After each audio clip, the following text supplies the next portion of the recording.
Assalamualaikum warahmatullahi wabarakatuh. Salam pengadaan. Halo Sobat Pengadaan, perkenalkan nama saya Rizky Syaihan Rahman. Saya adalah pengelola pengadaan barang dan jasa, ahli pertama pada Biro Pengadaan Barang dan Jasa di lingkup pemerintah Provinsi Kalimantan Selatan. Dalam kesempatan ini, saya akan bicara mengenai pengadaan barang dan jasa melalui swakelola. Namun, dalam kesempatan ini, saya akan lebih berfokus bicara mengenai tipe-tipe swakelola. Sebelumnya, saya jabarkan terlebih dahulu apa itu definisi dari swakelola.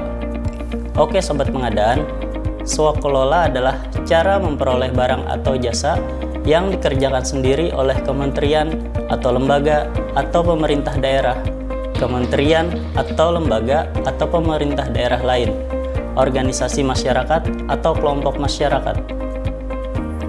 Mungkin dari sebagian orang ada yang bertanya, untuk apa swakelola?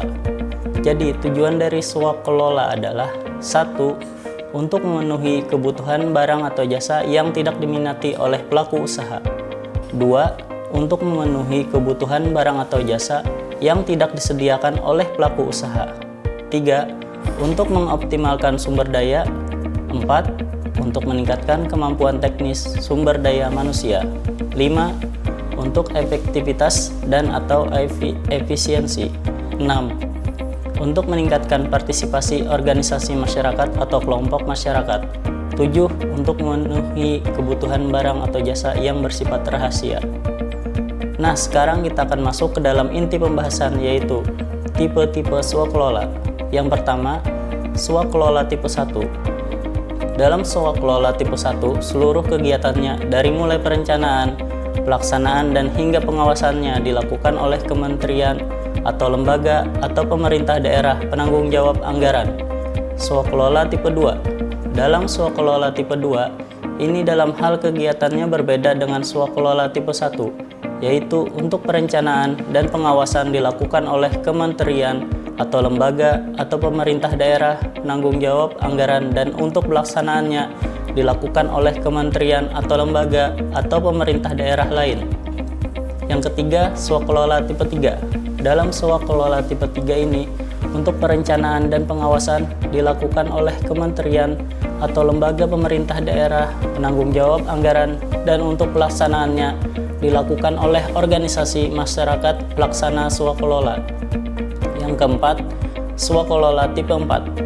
Dalam swakelola tipe 4 ini sangat berbeda dengan tipe swakelola lainnya, yaitu untuk perencanaannya dilakukan oleh kementerian atau lembaga atau pemerintah daerah penanggung jawab anggaran, dan untuk pelaksanaan serta pengawasannya dilakukan oleh kelompok masyarakat atau biasa kita sebut dengan Pokmas. Dalam penetapan swakelola perlu memperhatikan 1. Identifikasi pengadaan barang atau jasa dan survei awal ketersediaan pelaksana swakelola. 2. Kriteria barang atau jasa yang dapat diswakelolakan. Kemudian, dalam pemilihan penyelenggara swakelola yang bekerja sama atau melibatkan pihak lain, tentu ada persyaratan yang harus dipenuhi.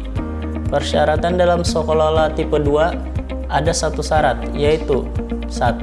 Memiliki sumber daya yang cukup dan kemampuan teknis untuk menyediakan barang atau jasa yang diswakelolakan. Persyaratan dalam swakelola tipe 3 ada 8 syarat, yaitu 1. Berbadan hukum yayasan atau berbadan hukum perkumpulan. 2. Mempunyai status valid keterangan wajib pajak. 3. Memiliki struktur organisasi atau pengurus. 4. Memiliki anggaran dasar atau anggaran rumah tangga. 5. Mempunyai bidang kegiatan yang berhubungan dengan barang atau jasa yang diadakan. 6. Mempunyai personel tetap dengan keilmuan dan pengalaman teknis menyediakan atau mengerjakan barang atau jasa sejenis yang diswakelolakan. Yang ketujuh, mempunyai kantor dengan alamat yang benar, tetap dan jelas berupa milik sendiri ataupun sewa. 8. Mempunyai personel tetap dengan keilmuan dan pengalaman teknis menyediakan atau mengerjakan barang atau jasa sejenis yang diswakelolakan.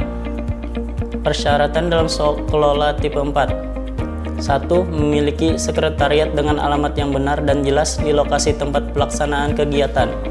2. Memiliki kemampuan untuk menyediakan atau mengerjakan barang atau jasa sejenis yang diswakelolakan. Ketentuan pelaksanaan pengadaan barang atau jasa. Ketentuan swakelola tipe 1. 1.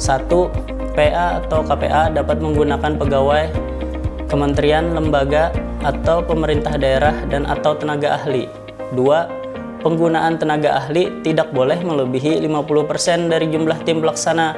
3. Dalam hal dibutuhkan alat, bahan, dan material melalui penyedia, pengadaannya dilaksanakan sesuai ketentuan dalam Perpres. Ketentuan swakelola tipe 2 dan tipe 3. 1. Nilai pekerjaan yang tercantum dalam kontrak swakelola sudah termasuk kebutuhan barang atau jasa yang diperoleh melalui penyedia. 2. Dalam hal pelaksana swakelola tidak bersedia atau tidak mampu untuk melaksanakan pengadaan bahan atau material atau jasa pendukung lainnya yang dibutuhkan dalam melaksanakan swakelola, maka pengadaan bahan atau material atau jasa pendukung lainnya dilakukan melalui kontrak terpisah oleh PPK. Pengadaannya dilaksanakan oleh tim pelaksana dengan berpedoman pada prinsip dan etika pengadaan barang dan jasa. Berbeda dengan tipe swakelola lainnya, untuk swakelola tipe 4 memiliki ketentuan sebagai berikut. 1. Dalam hal dibutuhkan alat, bahan, dan material melalui penyedia, pengadaannya dilaksanakan sesuai ketentuan.